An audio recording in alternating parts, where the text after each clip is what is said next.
नमस्कार साथियों, मैं अवनीश आप सभी का द ऑफिसर्स एकेडमी में बहुत बहुत आप सभी का दिल से स्वागत करता हूं। आज उपस्थित हूं एक बार वो सवाल लेकर के जो आपके सीटेट की परीक्षा में आने वाले हैं और आप 15 से 20 मिनट में आप हमारे साथ रहेंगे और आप देखेंगे कि संस्कृत में जो गद्य आते हैं, गद्यांश आता है, जो कॉम्प्रीहेंशन के क्वेश्चन आते हैं, उसमें से एक तो पद्य में आपका एक श्लोक आता है, वहाँ से सवाल आपसे आता है 7 क्वेश्चन, और 7 क्वेश्चन आपका गद्य से आता है। तो आपको वहाँ करने में दिक्कत हो जाती है और आप लोग ध्यान नहीं देते हैं और ज़्यादा नंबर जो आपका उठाने वाला सीटेट में है वो आपका लैंग्वेज का ही होता है। इसलिए आप लोग इस बात को अच्छे से समझ लीजिए और संस्कृत का जो कॉम्प्रीहेंशन वहाँ से आपको छाट करके जो उत्तर सही करने हैं उस पर विशेष रूप से आपको ध्यान रखना चाहिए और इसको बार बार आपके लिए एक ऐसा प्रयास किया जा रहा है जिससे आपके लिए सीटेट में लैंग्वेज में, खास तौर से मेरे संस्कृत भाषा में, आप इसको अधिक से अधिक सही कर पाएँ और ज़्यादा नंबर आपके मार्क्स हो पाएँ। ठीक है, आइए देखते हैं आज के कुछ सवाल हैं और वो ऐसे सवाल लेकर के हम आए हैं जो पैराग्राफ है जो आपके सीटेट में परीक्षाओं में पूछे जाने वाले हैं। और चलिए इस पे देखिए, ध्यान दीजिए, इसका अर्थ निकालिए और निकाल करके इसके जो अर्थ हैं, इसके क्वेश्चन है, उसके उत्तर आपको देने होंगे। ठीक है, एक बार फिर से सभी का मैं हृदय से बहुत बहुत द ऑफिसर्स एकेडमी पर स्वागत करता हूं। आइए देखा जाए। चलिए, आपके सीटेट का एग्ज़ाम 8 फरवरी 2026 को संभावित है और आप लोग अपनी तैयारी कर रहे होंगे, मुझे विश्वास है। चलिए देखिए, संस्कृत का एक आपके सामने एक गद्यांश है, इस गद्यांश से जरा देखना है और इसको आपको यहाँ से गद्यांश से जरा पढ़िए, इसका अर्थ देखिए। देखिए लिखा है कि वाग्भटः विख्यातः प्राचीन वैद्यराजः सह सिंध प्रांते जन्म अलभत सह आसीत 5वें शतके तेन आयुर्वेद शास्त्रे विपुलं संशोधनं कृतं तेन लिखितस्य ग्रंथस्य नाम अष्टांग संहिता इति अद्यापि सह ग्रंथः प्रमाणभूतः मन्यते तिबेटतः रामेश्वर पर्यन्तं तस्य कीर्तिः प्रसृता एतं ग्रंथम् अधिकृत्य अद्य यावत् 29 भाष्य विकारण ग्रंथाः भाष्य विवरण ग्रंथाः प्रसिद्धाः सन्ति। एकदा धन्वन्तरी व्यचिन्तयन् पृथ्वीतले विद्यमानानां विविधानां वैद्यानां परीक्षा करणीयाः इति अतः तेन शुकस्य रूपं धृतं। सः एकम् एव प्रश्नं त्रिवारम् उच्चार्य वैद्यान् पृष्टवान्। सः प्रश्नः आसीत् कोरुक कोरुक कोरुक कः आरोग्य संपन्नः भवति इत्यर्थः। वैद्याः विविधानि उत्तराणि दत्तवन्तः। केचन तु सुदीर्घम् उत्तरं दत्तवन्तः, किन्तु कस्यापि उत्तरेण धन्वन्तरी न सन्तुष्टः। अन्ते शुकः वाग्भटं प्रति आगतः। वाग्भटः स्नानार्थं नदीतीरं गच्छति स्म। शुकरूपधारी धन्वन्तरिः मार्गे स्थितस्य एकस्य वृक्षस्य शाखायाम् उपविष्टः। तेन वाग्भटाय त्रिवारं प्रश्नः कृतः, कोरुक कोरुक कोरुक। वाग्भटेन ज्ञातं यत् एषः न सामान्यः पक्षिः इति। सः पक्षिणं नमस्कृतवान्। पक्षणे सत्काररूपेण फलानि तेन अर्पितानि। शुक अवदत्, आदि उत्तरं दातव्यम्। यदि उत्तरं तृप्तिकरं स्यात् तर्हि एव अहम् उपाहारं स्वीकरिष्यामि इति। वाग्भटः क्षणमात्रं चिन्तितवान्। त्रयाणां प्रश्नानाम् एकम् एव उत्तरं स दत्तवान्। हितभुक मितभुक उष्णभुक इति तस्य आशयः आहारः हितकरः मितरूप उष्णः च भवेत् इति। वाग्भटस्य उत्तरेण शुकः सन्तुष्टः अभवत्। सः उपाहारं स्वीकृत्य तत् निर्गच्छत। आप देखेंगे ऐसे आप वाचन करते हैं, आप ऐसे पढ़ते हैं, इसी प्रकार से ये आप माना कि चलिए ठीक है, आप संस्कृत में आपके लय गति नहीं इस प्रकार से पढ़ने की है, फिर भी यदि अभ्यास करेंगे मेरे साथ, आप कम से कम 1-1.5 महीना आपके पास जो भी समय है जनवरी में है, तो कम से कम आप मेरे साथ रहेंगे तो आप अच्छा कर ले जाएंगे, मुझे विश्वास है। ठीक है, चलिए आइए देखते हैं यहाँ से जो सवाल। अब इसका अर्थ पहले समझिए, अर्थ के बाद आप उत्तर देना प्रारंभ करिएगा। लिखा है कि वाग्भटः विख्यातः प्राचीन वैद्यराजः। कौन? तो आपका पहला नाम, इसको अंडरलाइन करिए तड़ाक से तुरंत। वाग्भटः विख्यातः प्राचीन वैद्यराजः। वाग्भट, वाग्भट नाम के एक विख्यात प्राचीन मतलब बहुत पुराने वैद्यराज हैं, मतलब वह क्या है? चिकित्सक हैं, वैद्यराज कहते हैं। ये आपको उसमें चरक संहिता इत्यादि में आप उसमें देखेंगे वैद्यराज बोलते हैं, है ना। जब लक्ष्मण को शक्ति लगी थी तो हनुमान जी जब लेकर के सुखेन को आए थे तो सुखेन वैद्य बोला जाता ना, वैद्य। अब हमारे यहाँ इसको हम लोग डॉक्टर बोलते हैं, है ना, वही चीज़ है वैद्यराज। तो वाग्भट कौन सबसे प्राचीन वैद्यराज था? यहाँ लिखा वाग्भटः। वाग्भट विख्यातः प्राचीन वैद्यराज। देखिए अर्थ ऐसा नहीं है कि संस्कृत है आपको नहीं आ रहा है, आराम से पढ़िए। वाग्भट माने वाग्भट, विख्यात माने विख्यात है, प्राचीन माने बहुत पुराने, वैद्यराज माने वैद्यराज। वाग्भट बहुत प्राचीन एक वैद्यराज प्रसिद्ध विख्यात हैं। सह सिंध प्रांते जन्म अलभत। उनका जन्म कहाँ हुआ था? सिंध प्रांते में। सिंध प्रांत में, सिंध प्रांत जो है वहाँ पर उनका जन्म अलभत माने हुआ था। किसका जन्म हुआ था? तो इनका हुआ था वाग्भट का।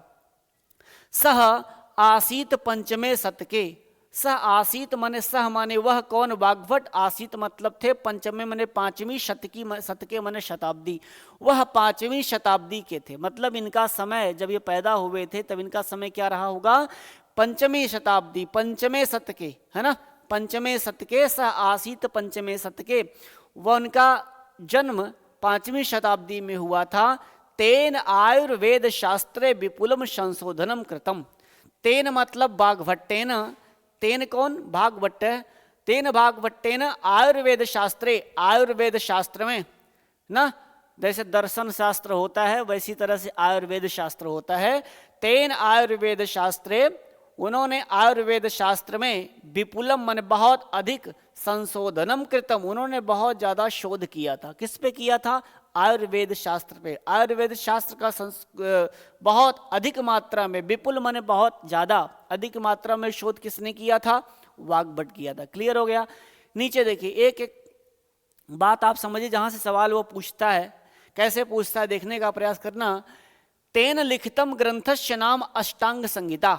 तेन मतलब इस भागभट्टेन, लिखितस्य माने जो लिखा था, तेन लिखितस्य उनके द्वारा लिखे हुए, ग्रंथस्य माने ग्रंथ का, नाम माने नाम, इनके ग्रंथ का नाम क्या था? अष्टांग संहिता था। ऐसे आप जब परीक्षा में करेंगे तो ऐसे तुरंत आप इसको अंडरलाइन कर लीजिएगा या इसको अपने एक बॉक्स में रख लीजिएगा, जिससे आपको फिर दोबारा जब प्रश्न पलटिए तो ध्यान, कुछ बातें होती जो मार्किंग वाली होती उसको आप तुरंत अंडरलाइन कर लिया करिए। तेन लिखितस्य ग्रंथस्य नाम अष्टांग संहिता। उनके लिखे हुए ग्रंथ का ना क्या नाम था? अष्टांग संहिता। अगर परीक्षा में पूछे कि उनके लिखे हुए ग्रंथ का क्या नाम था तो आप बताओगे अष्टांग संहिता, है ना। इति अद्यापि, आज भी, सह माने वह, ग्रंथ माने ग्रंथ, कौन ग्रंथ? ये अष्टांग संहिता। अद्यापि माने आज भी, सह ये अष्टांग संहिता, ग्रंथ माने ग्रंथ, प्रमाणभूत मन्यते, प्रमाणभूत माने प्रमाण माना जाता है। आज भी अष्टांग संहिता आयुर्वेद शास्त्र में प्रमाण माना जाता है। किसका? वाग्भट जी का लिखा हुआ। यहाँ लिखा है कि तिबेटतः रामेश्वर पर्यंतम तस्य कीर्ति प्रसृता। तिबेटतः का अर्थ होता है तिब्बत। कहाँ से? तिबेटतः मतलब तिब्बत से लेकर के रामेश्वर पर्यंतम माने रामेश्वर पर्यंतम मतलब रामेश्वरम तक, तिब्बत से लेकर के रामेश्वरम तक। तस्य माने उनकी, तस् किसकी? इस वाग्भट की। कीर्ति माने उनकी यश कीर्ति, उनकी प्रसिद्धि। प्रसृता माने विख्यात है। तिब्बत से लेकर के रामेश्वर पर्यंत तक, रामेश्वरम तक इस वाग्भट की जो कीर्ति है, किस कौन सी कीर्ति है? जो इन्होंने आयुर्वेद शास्त्र में बहुत सारे ग्रंथों, बहुत सारे शोध किया था, जिसमें अष्टांग संहिता ऐसे ग्रंथ लिखा था, उसकी कीर्ति फैली हुई है। कहाँ से लेकर के? तिब्बत से लेकर के रामेश्वरम तक। यहाँ तक बात क्लियर हो गई। अगर आपसे सवाल पूछा जाएगा कि उनकी कीर्ति कहाँ से लेकर कहाँ तक फैली हुई थी, तो आप कहोगे तिब्बत से लेकर के रामेश्वर पर्यंत तक फैली हुई थी, है ना। चलिए, एतम ग्रंथम अधिकृत्य अद्य यावत, एतम ग्रंथम अधिकृत्य, एतम ग्रंथम मतलब इस ग्रंथ पर, किस ग्रंथ पर, इस अष्टांग संहिता, अधिकृत्य माने कर लिया गया है, अद्य आज, यावत अब तक, अद्य यावत अब तक, इस ग्रंथ पर अब तक 29 भाष्य विवरण ग्रंथा, 29 भाष्य विवरण ग्रंथा मतलब 29 टीकाएं इस ग्रंथ पर क्या हुई, प्रसिद्धा माने प्रसिद्ध है। मतलब जैसे कोई किताब है, उस किताब पर, जैसे मान लीजिए रामायण है, तो मूल रामायण जो वाल्मीकि ने लिखा है, अब ये बात नहीं है कि रामायण वाल्मीकि का ही लिखा हुआ रामायण, ऐसा तो है नहीं। उसी रामायण पे बहुत सारे लोगों ने अपनी अपनी किताबें लिख दी हैं, बहुत सारे लेखक उसी रामायण पे, वही भगवान राम के जीवन चरित्र पर बहुत सी अपनी किताब लिखे। जैसे आप टीवी में एक अरुण गोविल का और ये सब देखते हैं, राम का जो अभिनय उन्होंने किया, जो रोल किया है, वही रामायण सबसे ज़्यादा प्रसिद्ध हुआ। लेकिन आज के ज़माने में उसी रामायण को अलग अलग पात्रों ने भी टीवी शो किया है, सीरियल बनाया है, बना रहे भी हैं, आप देखे होंगे, है ना। तो इसी प्रकार से ये बात कहना है कि ये अद्य यावत अभी तक 29 भाष्य विवरण ग्रंथा, इस अष्टांग संहिता पर 29 भाष्य विवरण ग्रंथ प्रसिद्ध हुए। अब इसको आप क्या कर लेना, ऐसे ऐसे चीज़ों को आप नोट करते चलना, है ना। चलिए आगे देखते हैं, यहाँ और क्या लिखा हुआ है कि एकदा, एकदा माने एक बार, एकदा मतलब एक बार, धन्वंतरी को जानते हैं, धन्वंतरी जो हैं ये चिकित्सा में, योग चिकित्सा इत्यादि में ये धन्वंतरी भगवान माने जाते हैं। तो एकदा माने एक बार, धन्वंतरी माने धन्वंतरी, भगवान धन्वंतरी, व्यचिंतयत, उन्होंने व्यचिंतयत मतलब उन्होंने विचार किया, उन्होंने सोचा। क्या सोचा भैया? सोचा कि पृथ्वी तले विद्यमानानां विविधानां वैद्यानां परीक्षा करणीया थी। उन्होंने ये चिंतन किया कि पृथ्वी तले, पृथ्वी तल पर, इस भूतल पर, इस धरती पर, इस धरा पर, विद्यमानानां, विद्यमानानां मतलब विद्यमान, विविधानां माने अनेकों, वैद्यानां माने वैद्यों की, परीक्षा माने परीक्षा करणीया थी, उनकी परीक्षा ली जाए। क्योंकि भगवान धन्वंतरी वैद्यों के जो स्वामी हैं, औषधियों के जो स्वामी हैं, उन्होंने ऐसा सोचा कि उनके मन में एक विचार आया कि इस पृथ्वी पर, इस भूतल पर बहुत सारे विद्यमान हैं, अनेकों अनेकों प्रकार के वैद्य हैं, चलिए उनकी ऐसे वैद्यानाम, वैद्यों की परीक्षा कर लिया, जरा इनकी परीक्षा लिया जाए, जब देखिए परीक्षा में पास होते हैं या नहीं। ऐसा उन्होंने, उनके मन में एक विचार आया। अतः तेन शुकस्य रूपम धृतम, अब यहां से इसको वो कर लेना कि तेन, तेन कौन, तेन धन्वंतरी, सुकस्य रूपम धृतम, उन्होंने सुक का रूप धारण किया। सुक मतलब तोता। इस धन्वंतरी ने क्या कर लिया? धन्वंतरी ने तेन सुकस्य रूपम धृतम, उन्होंने शुक माने तोते का रूप धारण कर लिया, और सह माने वह, एकम माने एक, एवं प्रश्नम त्रिवारम उच्चार्य वैद्याम पृष्ठमान। उन्होंने क्या किया? एक एव प्रश्न माने एक ही प्रश्न को, एक एवह प्रश्नम, एक ही प्रश्न को, त्रिवारम मतलब 3 बार, उच्चार्य माने उच्चारित किया। परीक्षा लेने के लिए इस धरती पर आए और उन्होंने वैद्यों से एक ही प्रश्न को 3 बार उच्चारित किया। वो प्रश्न क्या था? और वैद्यान पृष्ठमान, वैद्यों से पूछा। एक जो है प्रश्न को 3 बार उच्चारित करते हुए वैद्यान पृष्ठमान, वैद्यों से पूछा, कहा कि सह प्रश्न आसीत, उनका प्रश्न था कि को रुक, को रुक, को रुक, एक ही प्रश्न है और 3 बार बोला। को रुक का अर्थ होता है कौन निरोग है, कौन स्वस्थ है। आज के जमाने में कौन स्वस्थ है? आपसे भी सवाल ऐसा पूछा जा सकता है, जरा ये बताओ कौन आज के जमाने में स्वस्थ है? क्या जिसके पास पैसा है, रुपया है, गाड़ी है, घोड़ा है, सब कुछ, वो स्वस्थ है? तो यही सवाल है। कहा को रुक, कौन स्वस्थ है? फिर वही बात पूछा, को रुक, कौन निरोगी है या कौन स्वस्थ है? ऐसा निरोगी मतलब जिसको रोग नहीं है, चाहे आप निरोगी बोल लीजिए चाहे स्वस्थ बोल लीजिए, एक ही अर्थ 3 बार पूछा कि कौन स्वस्थ है, कौन निरोगी है, ऐसा करके। अब यहाँ इसका बताया कह आरोग्य संपन्न भवति, इसका अर्थ है यहाँ पर इस ब्रैकेट में लिख दिया गया, इसका अर्थ लिख दिया गया कह माने कौन, आरोग्य संपन्नम कौन आरोग्य से संपन्न है, अर्थात कौन स्वस्थ है, किसका शरीर स्वस्थ है, निरोगी है ना। अब इसके बाद वैद्या विविधान उत्तराणि दंत, जिस वैद्यों से पूछा वो वैद्य लोग विविधान माने अनेकों प्रकार के उत्तराणि माने उत्तर दंतवंत माने दिया, उन्होंने अनेकों प्रकार के उत्तर दिया। केचन तु सुदीर्घम उत्तरम दत्तवंत, केचन माने जो कुछ लोग, कुछ वैद्य तो सुदीर्घम उत्तरम बहुत बड़े बड़े लंबे लंबे उत्तर दिए, दत्तवत्त माने उन्होंने दिया। कौन वैद्य अनेकों प्रकार के उत्तर दिए, और कुछ वैद्य तो सुदीर्घम उत्तरम दत्तवंत, कुछ तो बहुत ज्यादा, जैसे आपसे कोई बात पूछा जाए, आप विद्वान अपने आप को समझते हैं तो बहुत ज्यादा बड़ा लंबा एक्सप्लेनेशन करने लग जाते हैं ना, बताने लग जाते हैं, तो उन्होंने बहुत लंबा लंबा बताने शुरू किया।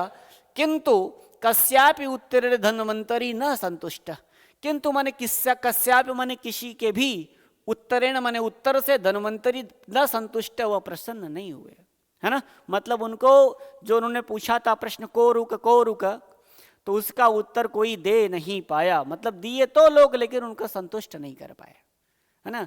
जैसा वो अपेक्षा रखते थे, जैसा उस उत्तर को उनके, मतलब एक होता है ना कि आपके माइंड में एक सेटअप होता है, उस प्रकार का कोई उत्तर दे नहीं पाया, इसलिए वो क्या हुए, वह संतुष्ट नहीं हुए।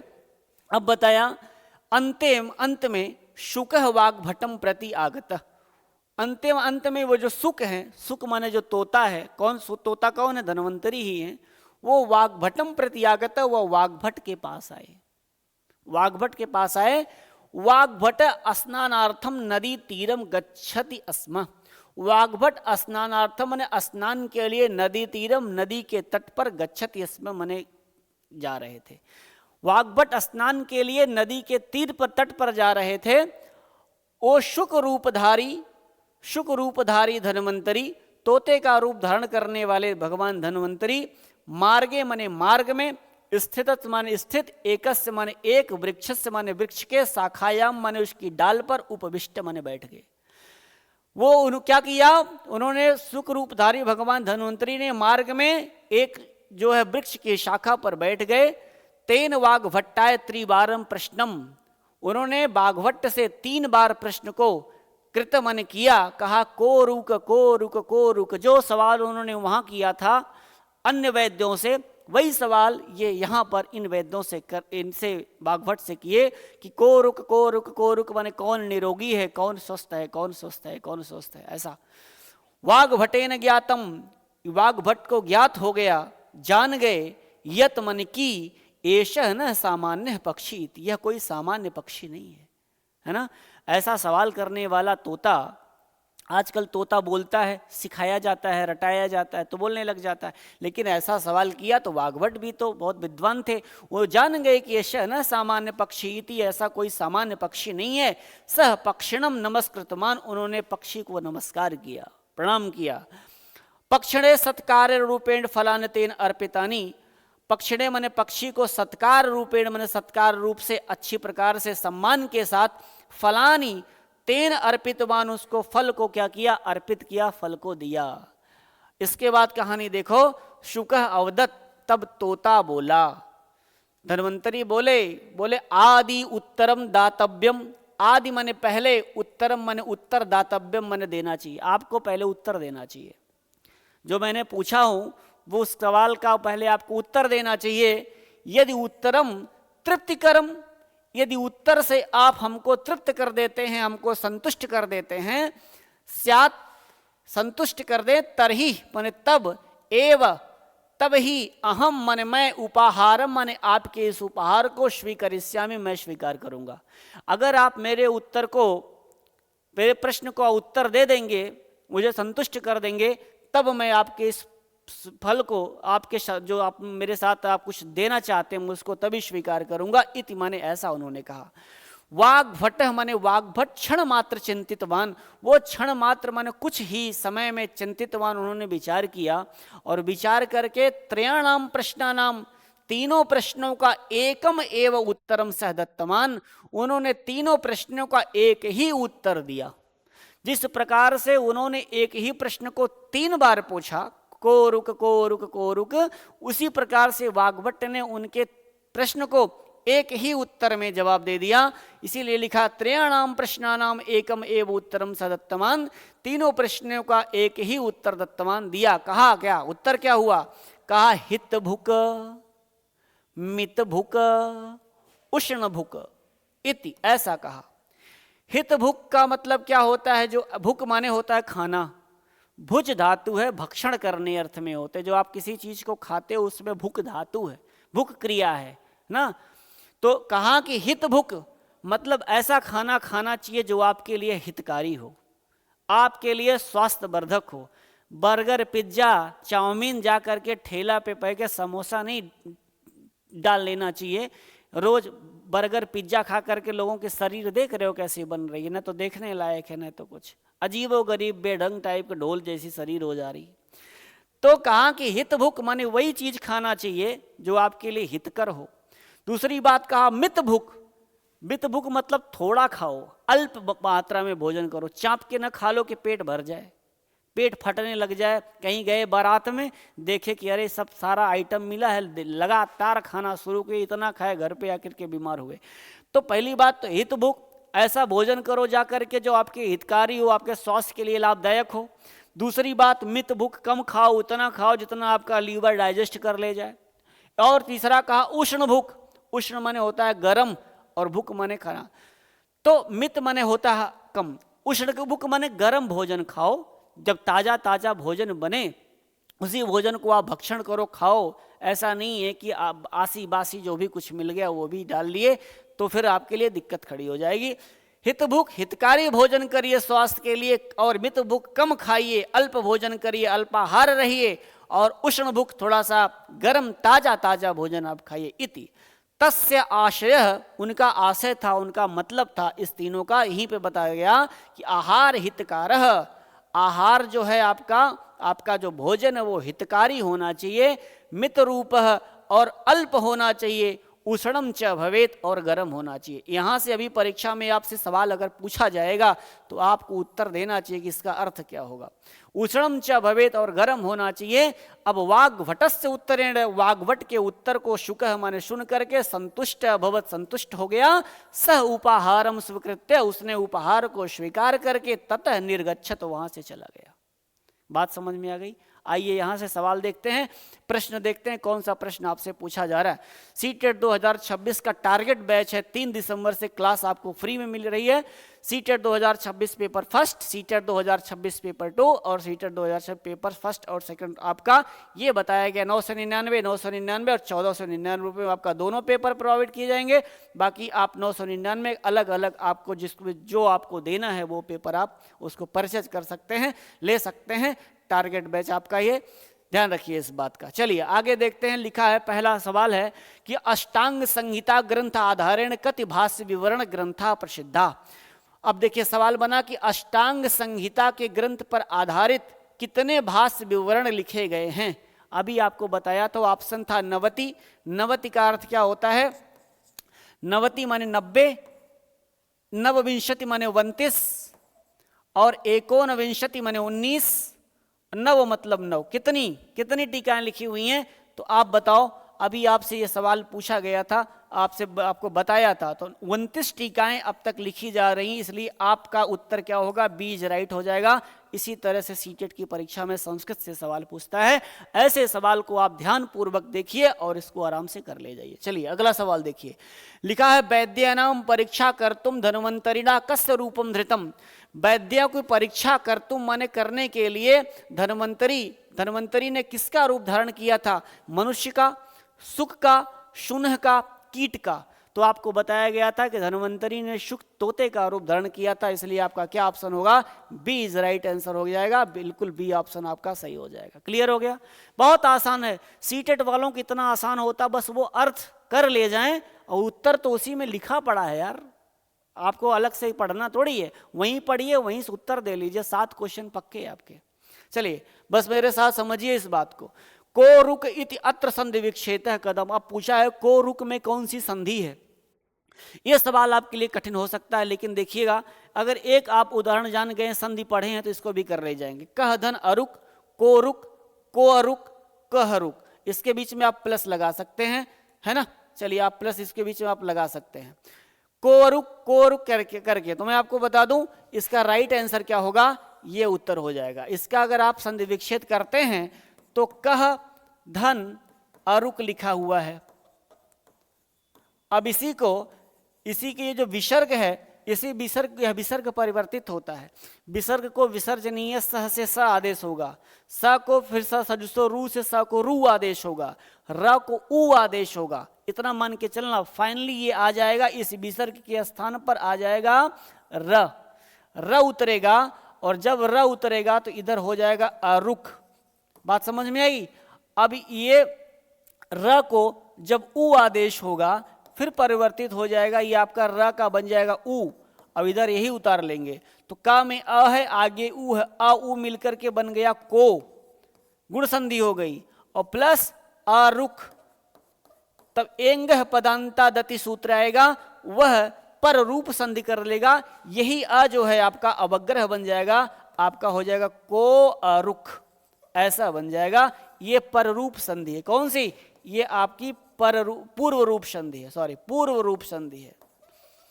पूर्व रूप संधि आपकी एंग पदांता दत से बन जाएगा, इसलिए राइट आंसर आपका ये सही हो जाएगा। चलिए अगला सवाल देखिए, हित भुक मित भुक उष्ण भुक इति वाक्ये मित शब्द से अर्थ।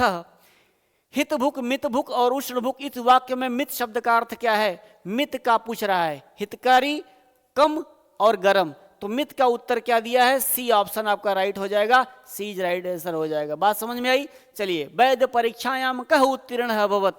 जब वैद्य की परीक्षा में सारे वैद्यों की परीक्षा ली गई, कह उत्तीर्णम अभवत, उसमें से कौन पास हुआ? तो आपका उत्तर क्या होगा? वाग्भट पास हुए, बाकी लोग पास नहीं हो पाए। B is right answer, Vagbhata ने उत्तर दिया था। तिब्बत देशात रामेश्वर पर्यंत कस्य प्रसिद्धि आसीत। तिब्बत से लेकर के रामेश्वर तक किसकी प्रसिद्धि थी? तो बताया था धन्वंतरी की नहीं, छपड़क की नहीं, श्रुतसूचक की नहीं, वाग्भटस्य की। इसलिए राइट आंसर क्या हो जाएगा? डी इज राइट आंसर होगा। आप लगा देंगे आराम से, ऐसे प्रश्न संख्या 7 हो जाएगा। 8वां प्रश्न आपका होगा कि उष्णभुक इति समस्त पदस्य विग्रह कथम स्यात्। उष्णभुक का मतलब गर्म भोजन करना चाहिए, इसका समस्त पद का विग्रह पूछता है। जैसे समास में विग्रह होते हैं तो उष्णम भुंक्ते इति, उष्णम भोजयति इति, उष्णम भुंक्तम इति, उष्णेन भुक्तः इति। तो उष्णम भोजयति इति मतलब गर्म भोजन आपको करना चाहिए। आपका राइट आंसर क्या होगा? बी इज राइट आंसर होगा। इसका विग्रह है मतलब गर्म भोजन करने वाला, है ना, इसी को कहते हैं उष्णभुक। अगला सवाल, कस्मिन् क्षेत्रे वाग्भट प्रसिद्ध आसीत। वाग्भट कस्मिन् क्षेत्रे माने किस क्षेत्र में वाग्भट प्रसिद्ध थे? व्याकरण के क्षेत्र में नहीं, कृषि के क्षेत्र में नहीं, वाणिज्य के क्षेत्र में नहीं, वैद्यकी के क्षेत्र में प्रसिद्ध थे। आपका राइट आंसर क्या होगा? डी इज राइट आंसर हो जाएगा। अगला सवाल देखो, अष्टांग संहिता इति कस्य शाखस्य ग्रंथ। अष्टांग संहिता किस कस्य शाखस्य ग्रंथ है? किसकी शाखा, किस ग्रंथ की शाखा है? दर्शन शास्त्र की नहीं, गणित शास्त्र की नहीं, वैदिकी शास्त्र की। जी हाँ, वैदिकी शास्त्र की राइट आंसर हो जाएगा। आपका सी ऑप्शन सही हो जाएगा। ठीक है, आज का आपका ये रहा बेहतरीन सवाल, और ऐसे सवालों को सीटेट में आप इतने देर में आराम से 20 से 25 मिनट में कर सकते हैं। ठीक है, नेक्स्ट लेकर के फिर से उपस्थित रहूंगा। बहुत बहुत धन्यवाद, नमस्कार।